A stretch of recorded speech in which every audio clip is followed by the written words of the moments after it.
Class, we are in our sixth week. We're going to talk about language ideologies today. And to be honest, we have been talking about language ideologies all along. Language ideologies are really thoughts, emotions, what people perceive, perceptions, attitudes toward a language. So you've already kind of been exploring how people think about a language and how that affects official languages, how that affects bilingualism, how that affects language choice, right? So here's a more official definition of what a language ideology is. They represent the ideas, beliefs, and feelings about a people, about the varieties and language involved. That one linguistic form or code sounds more beautiful or more ugly, is superior or inferior, is more or less formal, in short, is on some dimension better or worse than another. Okay. So we talked about this with diglossic situations, how in diglossic situations we said that one language would be higher or lower. And here we're going to think about it. We're going to think about it in an individual form first and then talk about it in a community level. But these language ideologies are these beliefs that, oh, French is so beautiful. French is a beautiful language, right? Or Mandarin sounds awful. It's an ugly language, right?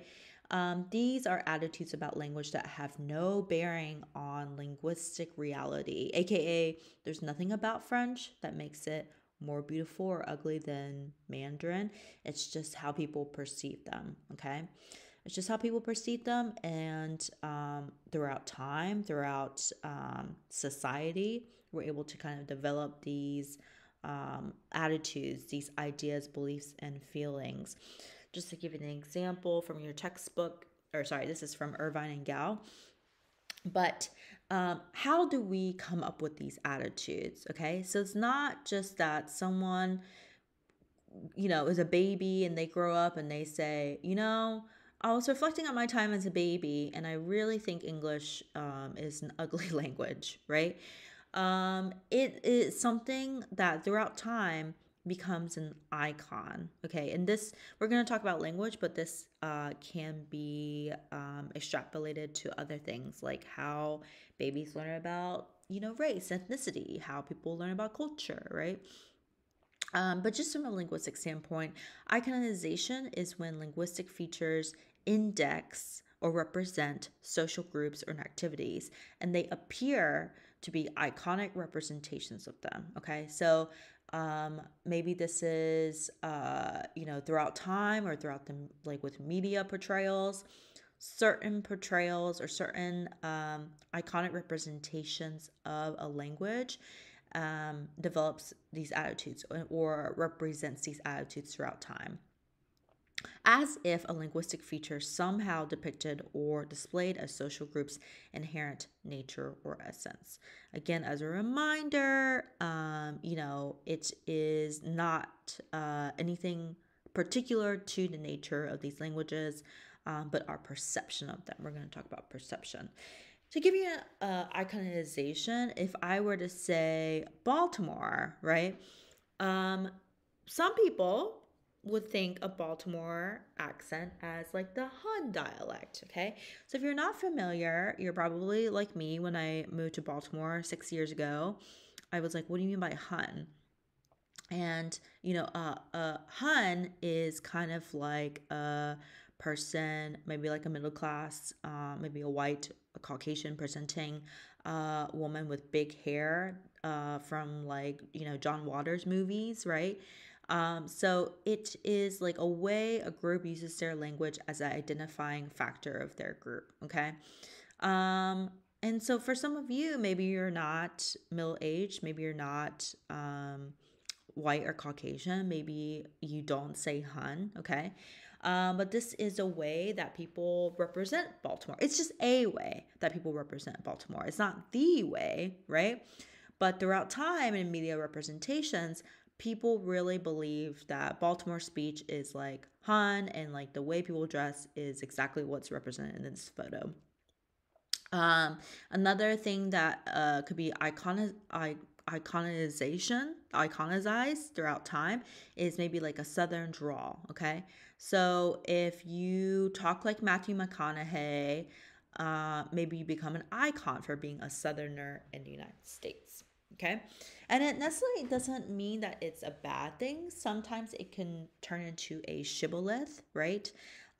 For your entry into a group. So a shibboleth just, I think it has its roots in this Hebrew tale about someone speaking a different language, and they couldn't make the sh sound, and then they killed them, right? Um, so this is like one feature, a marked feature, like we talked about last class, that really stands out and that really it indexes your representation, whether or not you believe that you are like a Southerner or not, right? Like if you say y'all, people will say, "Oh, are you from the South?" And you may not, being in Maryland, you may not feel like you're a Southern person, right?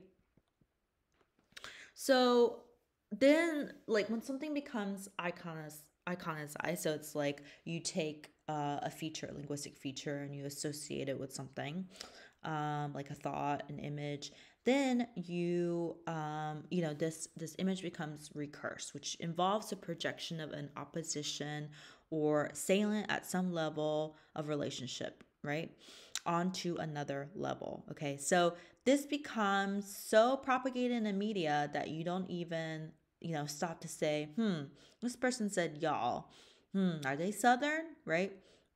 You just kind of naturally associate this person with an identity.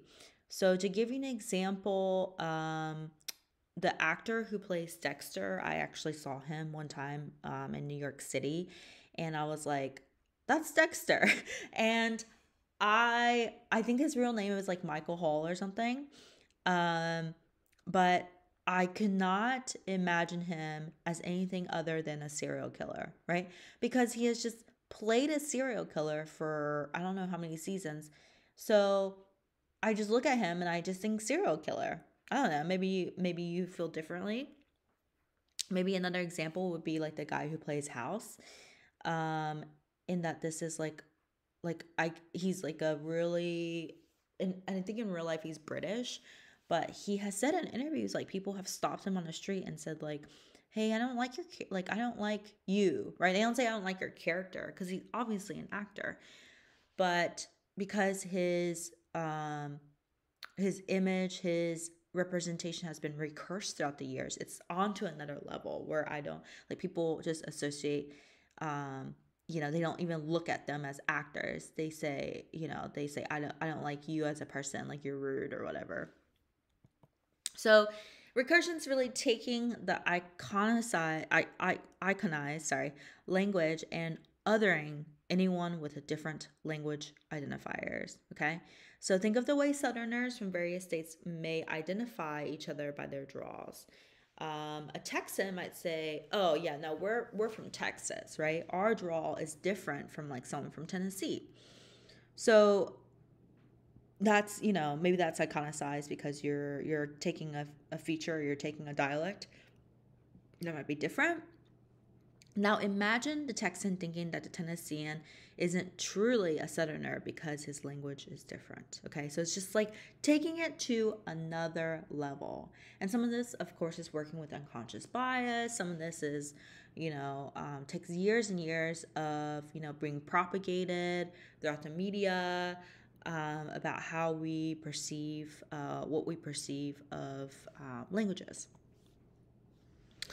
And then throughout time, there also becomes a sense of erasure, in which the process, which like something is rendered invisible. Okay, a person's rendered invisible, an activity is rendered invisible, a sociolinguistic phenomena is rendered invisible. Okay, so again, to give you an example, um, like if like the original fact will be obliterated. Um, a linguistic example would be like, okay, so what is a Native American accent? Okay, Native American accent. The truth or the fact is that there's no such thing as a Native American accent. Okay, we're not talking about Native American accent like Native Americans in quotes. We're talking about native, like you are a native accent. Okay, what is like a true American accent? Maybe what's a true American accent?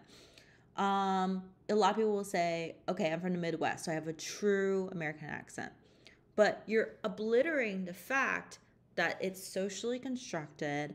You're obliterating the fact that when dictionary makers went everywhere to compile, like Merriam-Webster went and compiled, dictionaries and like how you pronounce things, like they went to the Midwest, right? They originate from the Midwest. You forget the fact that when they were first when they were first like developing like broadcasting schools, they featured people from the Midwest, right?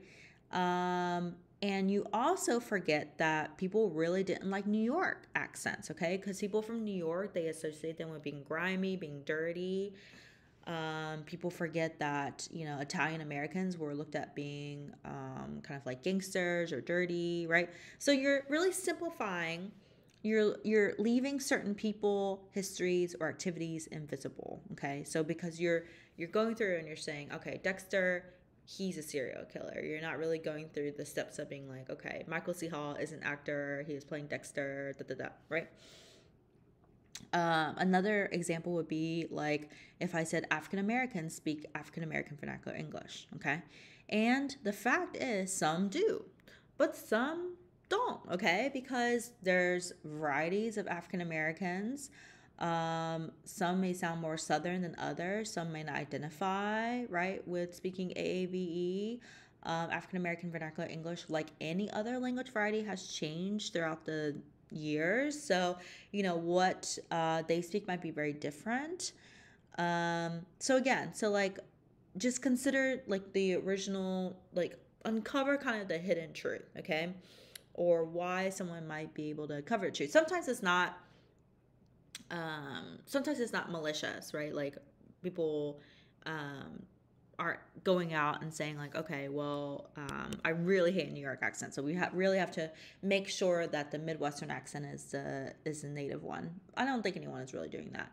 I think this is something that is just throughout time, people have accepted as norm when really it isn't. And another example would be like for a lot of Asian Americans who have grown up in the United States, people always ask like, where are you from? And they will say, I'm from America, or I'm from, in my case, I'm from North Carolina. And, it's that erasure where people, they don't look at, because the iconized version of an Asian person in America is that they are from Asia, okay? They're not born here.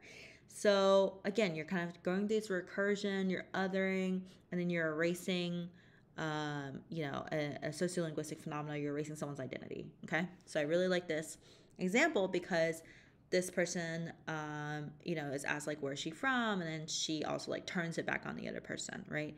Because, being American, like it's become iconized to represent only a particular person, particular status, particular look, right? And is not open to others. So we also talked in the last lecture about, regarding Cameroon, we talked about the colonial language ideologies, right? Where there is a dogma of homogeneity, which means that a view of society in which differences are seen as dangerous or centrifugal, and in which the best society is suggested to be the one without intergroup differences, okay? So you can say, a lot of people say like, oh, Sweden has such a, great country because they all look alike and they all speak the same language. They all speak Swedish, right? So they're able to compete well in the Olympics or something like that. Well, that's not necessarily true because Sweden is definitely diverse. We're going to talk about Norway in this case study, and Norway is definitely diverse, right? a lot of people also assume, as far as language goes, like if people are, homogeneous, if we speak one language, then we're going to be united. And that necessarily isn't true. Even multilingual societies are still being perceived as essentially monolingual. Germany, France, Netherlands, Great Britain, people assume that if you go to England, there's only one variety of English, where there's probably a variety of English at a different train station, right? Because Great Britain has so many different languages. It has Welsh, it has Northern Ireland, right? Or we're talking about the United Kingdom. We're not talking about Great Britain, but there's different parts of Britain that speak like Cornish, or we had like Scottish. Like we had different varieties, and people just come in and assume that people all speak like one language, when really it's very multilingual. And especially in London, there's this new, I wouldn't say new, but my friend who studies at Queen Mary, she uncovered like the London multicultural English, right? Which is like a different way people speak in London that's very different from the rest of the United Kingdom and Great Britain. Okay, so language always carries with it an attitude. Okay, language always carries with it an attitude. There's a strong connection between language attitudes and other social culture beliefs and practices. Whereas so linguists, they try to uncover these language attitudes, because maybe inside you might feel like a variety isn't proper. Like you would say, oh, southern accent's not very proper, right? But maybe you wouldn't say that out loud. So but these attitudes often reflect the attitudes towards those speakers. Okay, why is it that you don't believe that southern English is improper? Do you believe that, because that is a very close connection to the speakers, right? So if you think it's improper, then someone speaking in a southern accent, you may believe that they are unintelligent, when they're, it has nothing to do with your intellect. So linguists, what they do is, in order to collect these language attitudes, they do a variety of different measures. Okay, so we'll go over some of them. So societal treatment could be observing newspapers, books, government documents, right? So educational documents, employment advertisements. If you're in my MLL 190 class, I did have this optional exercise where I asked you, okay, someone from Kentucky got fired based on his accent, right? So like, what does that say about society? What are the dialect representations on TV? So, for example, in the movie Cars, there's a variety of different accents used in Cars, but basically the Southern accent is this like pickup truck guy, and he is just like kind of a country bumpkin. And then in like Cars 2 or Cars 3, there's like this like Italian car, and they have like a very Italian accent that's supposed to be sleek and modern European, right? And it's really funny because they're cars, they can't talk, right? We as humans are ascribing certain dialects, certain attitudes on these inanimate objects, right? So there's Rosina Lippy Green has a really great book. It's called English with an Accent, and it talks about these societal stereotypes. Okay, another way to do methodology would be to just ask direct questions. Okay, so they would say, this is from Trudgill 1983, but he looked at a dialect in, was it next to Greece or something like that? And he looked at, do you like to speak this language? Like, is it necessary to speak this language, right? Or who do you speak this language to? So this is a little bit more direct. They're like, okay, tell me about, using your language. Do you code switch at all? How do you feel when you use this language? So that's a more direct measure. Most linguists like to use indirect measures. So this is like less in your face. And basically, what they would do is they would have a bunch of test study subjects, and they would play a recording of them saying like the same sentence, like Mary Had a Little Lamb. And then they would try in different accents. So they might have one speaker who would say, Mary had a little lamb. And they would have another speaker that says, Mary had a little lamb, you know? And so then you would rate whether or not this person is old fashioned, modern, stupid, smart, unattractive, attractive, strange, normal, unfriendly, friendly, poor, rich, right? And for the most part, people really did have different attitudes depending on you know, who they what they perceive the speaker as, right? Um, because because it's become iconized. So, just one of the studies, Lambert used basically, I think this is in Quebec, but basically they had French and English bilinguals read a spoken text in these two languages, and they had to evaluate the personality. They said, like in the previous slide, like, oh, is it good? Is it bad? Is it friendly? Are they unfriendly? Are they educated, uneducated? But the people on the other end, they did not know. The secret was that they were evaluating the same speaker. Okay.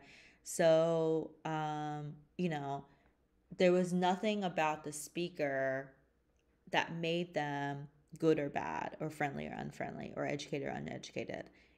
It was the fact that the speaker was like, oh, okay, I'm just going to change my voice and see if people treat me differently. Okay.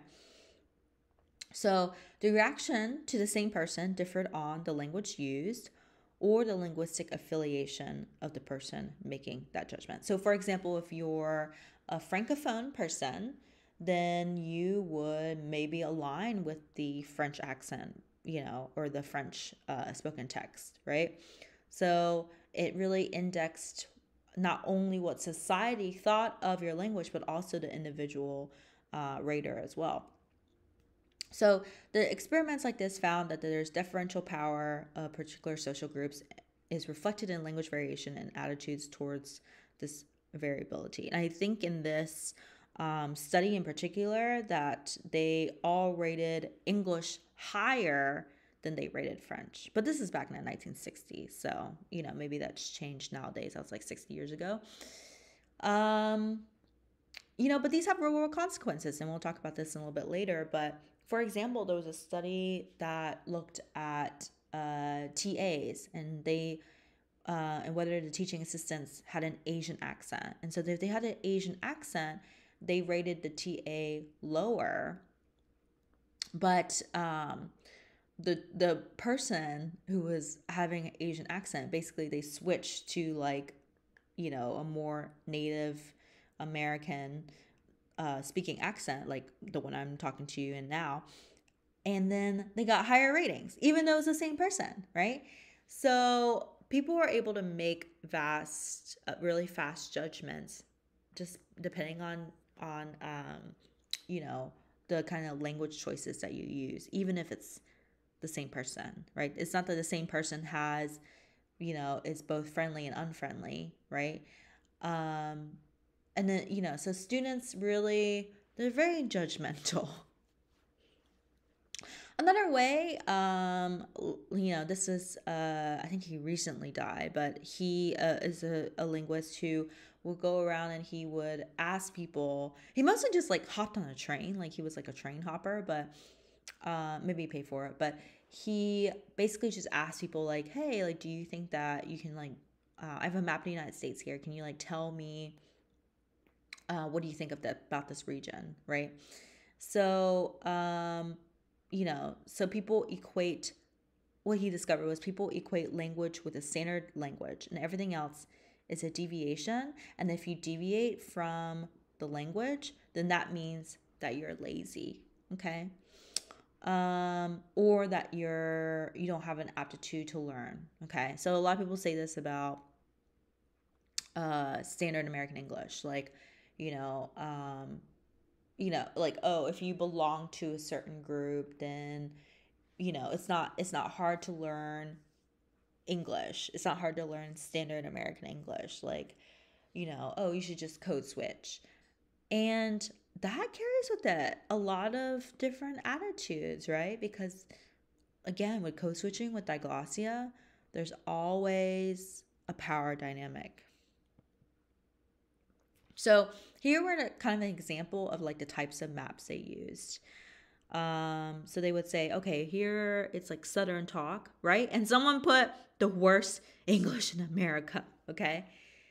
Why would someone put that? Why would someone put that? Here in DC, they would say talk professional, okay?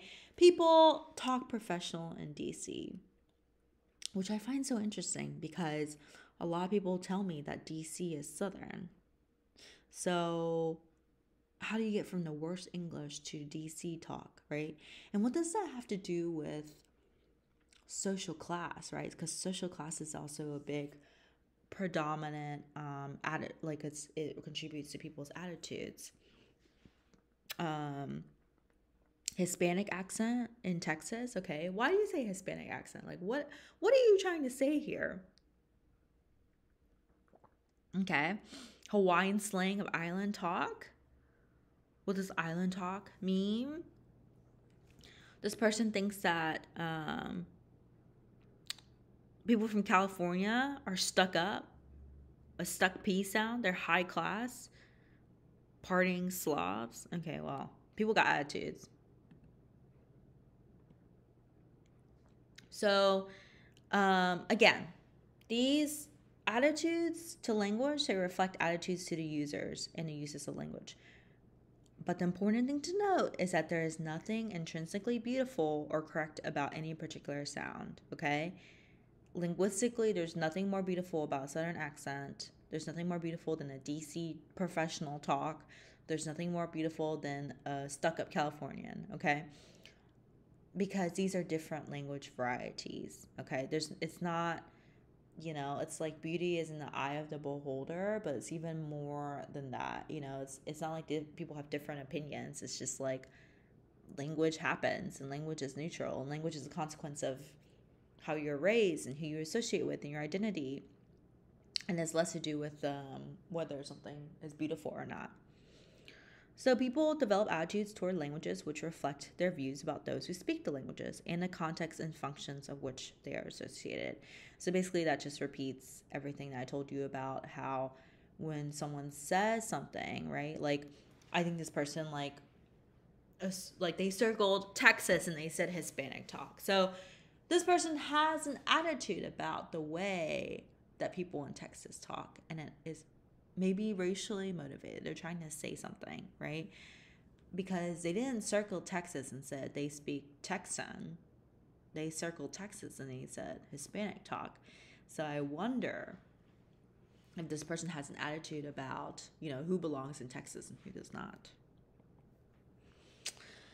So, that gets to discriminating language. So there's, the choice of the dialects you use, the languages you use, the registers. It connotes an understanding of the social power relations in a particular context. Again, no one is inherently superior or inferior, but there's certain languages that have prestige, but it's socially constructed, okay? That's, if you're going to get one thing from this lecture, just know that these are socially constructed. They could change at any time. At any time, people could have a New York accent and people would say, you're the smartest person I've ever heard, right? Because people's attitudes change. Language changes and people's attitudes change. And also, when the correctness model, like when someone says I speak correct English, that really I don't really like it when people say that, because you're assuming that there's only one correct way, right? Remember the erasure slides? Like, what is getting erased here? Okay, who is determining what is correct or not, right? Right. Language standardization is treated more as an ideological process than as empirical linguistic facts. A bias towards an abstracted, idealized, homogeneous spoken language, which is imposed from above and which takes its model from the written language. So how do we get a standard? How do we get a standard American English? We get a standard because the government, the textbooks, written texts, the media has imposed this standard, okay? Has said this is the way that you will talk. So again, it's not a coincidence. These are things that have been decided throughout time, okay? That people would speak a certain way. And then anything that deviates from the standard is considered to be wrong, okay? So I'm sure you've heard of Pygmalion by George Bernard Shaw, but if not, I'll just read you an excerpt, okay? And it was talking about how women should talk. So it says, a woman who utters such depressing and disgusting sounds have no right to be anywhere, no right to live. Remember that you are a human being with a soul, and that the divine gift of articulated speech, that your native language is the language of Shakespeare and Milton and the Bible. And don't sit here crooning like a bilious pigeon. Right? So people have different attitudes, and people like to police how people talk, especially women, especially minorities, okay? People love to police how people speak. So you could also see this in diglossic communities where the high variety is seen as pure or better than the low variety, okay? And like I mentioned, it's not a coincidence how these high varieties become socially constrained, okay? They are set by the government. They're set by people in power throughout time. They have written language to support them. So people privilege written language over oral language. Teachers view non-standardness, right? They see someone with an accent and they immediately assume that they're foreign. There's a big debate going on regarding Spanglish, right? Especially in places like Miami. People speak Spanglish very, as very natural. It's a first language to them. It's a Creole. But a lot of people have these discriminating attitudes about Spanglish, about how, because it's this kind of hybridity between English and Spanish, they think it's not a real language. Right. So non-white students are rated as ethnic and non-standard regardless of actual language use. This is true. There was a study that came out that talked about how people, if they saw their teacher, I think they used, it was an Asian female teacher. They saw their Asian female teacher and they assumed that she had an ethnic accent when she didn't. And this happened to me when I was teaching. I used to teach at the ELI at UMBC, and I had a student, first day of class, he came to my class, and then he left. I thought to go to the bathroom, but then he actually just went and complained about me and said, I can't understand Miss May. She has an accent. And luckily the person working at the desk was a friend of mine, because she said, you mean like a Southern accent? Like, go back to class. Because there's certain, I'm sure in he believed maybe he's only been presented with icons or with models of what it means to be quote unquote American. And I wasn't using, in his eyes, non-standard English. I wasn't in his eyes using standard English. Okay. So this is a quote about how, like, the reasons people condemn vernacular forms are attitudinal, okay? They have no linguistic basis. Children who use vernacular forms are not disadvantaged, right?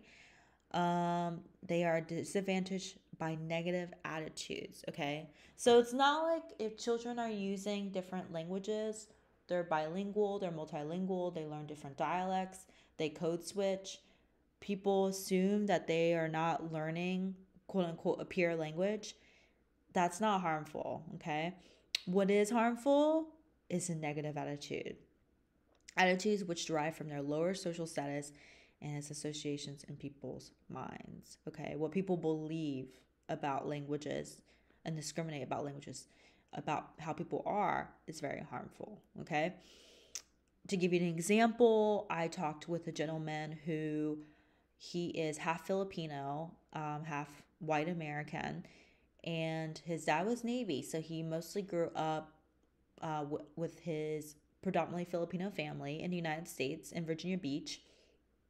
And when he went to school, they thought he needed speech classes because he grew up speaking like a Filipino English person, right? Even though he was born in America.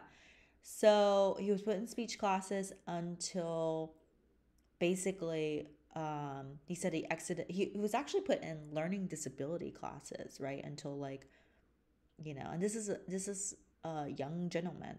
Oh, like this is like happened like 50 years ago. Like this happened 20 years ago, right? So these discrimination, these language attitudes can carry harm, okay? And to give you another example about language attitudes in real life, okay, again, as I told you, I used to work at the ELI, and I'm trying not to diss the ELI too much, but they do offer accent reduction classes, okay? So what does that mean? What does that mean to offer an accent reduction, right? And why? It could be that the students do ask for it. They say, I want to perfect my accent. I want to sound more natural. I want to sound like an American. But why? Okay.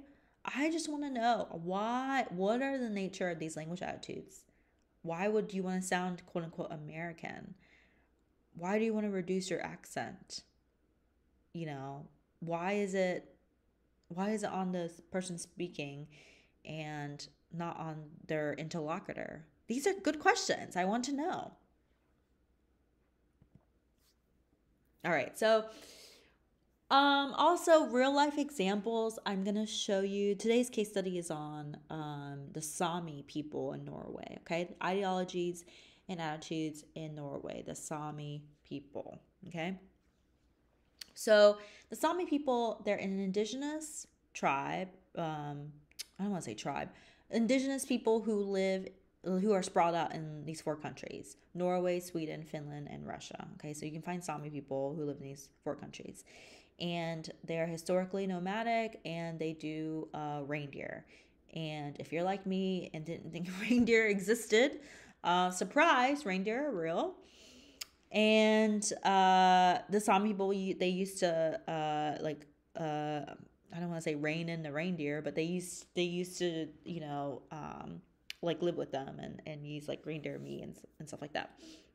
But so there are probably 80,000 people. The Sami people, half live in Norway, and under half of these people speak Sami. Okay, so don't differentiate the people, the culture, okay, with the language. There's Sami people and there's Sami language. So where do they live in Norway? They live in almost all of the northern parts, okay? Trondelag and then Hedmark. So the language, Byrosboten, which I think means welcome. So what's interesting is that the Sami people, they are not part of the Indo-European family. So remember the slide of the Indo-European family that I presented to you maybe like the first few classes? It's not related to Norwegian at all, okay? The Sami people, they speak a different language. They're part of the Uralic language group, like Finnish, like Estonian, like Hungarian. Other people have said Sami has some words that are related to Thai, like from Thailand, which I thought was very interesting. Because if you think about, this is just a conjecture. I have not done any linguistic research on this, but maybe during the Great Bering Cross, like when indigenous people cross over from Asia to like Alaska and like other places, maybe they originated from there, right? So I was like, ooh, how are these? What, like, why can you find these similarities? So very interesting. Maybe someone can write their research paper on that. Okay, so these are where the Sami languages are spoken, right? So of course, there's different dialects. Some are extinct, but note that there's not a one-to-one relationship between the region and modern Sami. So right, there's a total of 9 different varieties that are spoken in the Sami region. So the borders don't necessarily indicate, they don't contain the language. So some Sami people from like the south of northern Norway can talk with their neighbors in Sweden, their Sami neighbors in Sweden. But maybe they can't communicate with the Sami people from the far north. Okay. The dialect boundaries, they do not follow the borders. However, as many dialects are spoken in multiple countries. So just to give you some historical background of Sami, so Norway's kind of a young nation when you think about it. Like if you talk about the United States, like our independence was 1700s, right? Norway is comparatively a young nation in 1905, and the people in the Sami, they lived in their villages. They're nomadic people. They were there way before modern Norwegians, and so it was founded on the territory of Norwegian and Sami. So there was kind of like split people. And until then, the region had been in continuous union with Denmark and then with Sweden. So of course, there's there's contentions, complexities also between Sweden and Norway. I think we talked about this maybe in the beginning classes, how people from Norway speaking Norwegian can understand for the most part people from Sweden speaking Swedish, but it's very political. So when they were building a Norwegian nation, okay, so they were building a Norwegian nation, they said, okay, we really want to favor ethnic Norwegian culture, okay? We want to build an independent Norwegian nation. And of course, this oppressed the Sami culture, right? Because whoever was in charge, even though the Sami were there first, they wanted to build a nation, Norway, of Norwegians. And so we said, okay, we're Norwegian people, we speak a Norwegian language. So to refer back to their theory, remember our theory about iconization? So their logic was, we're from Norway, we speak Norwegian, okay? Ignoring all of the other varieties that had been there before Norwegians, okay? Current Norwegians, I should say. Okay? So recursivity, remember they're taking it one step further, and they're saying, okay, so if you speak Norwegian, then you are a true Norwegian people. And don't forget, they made up the term Norwegian, right, to represent a people, to represent a language. Like of course they had a language, right? But they were able to say, we are original, we're the true people. Of course, this erases other languages. They're erasing the fact, okay? It's kind of like to make a very similar statement, like, okay, we're American, so we speak American. And so other languages or other, like Spanish isn't American, right? But if you really think about it, what is American, okay? It erases every other language, okay?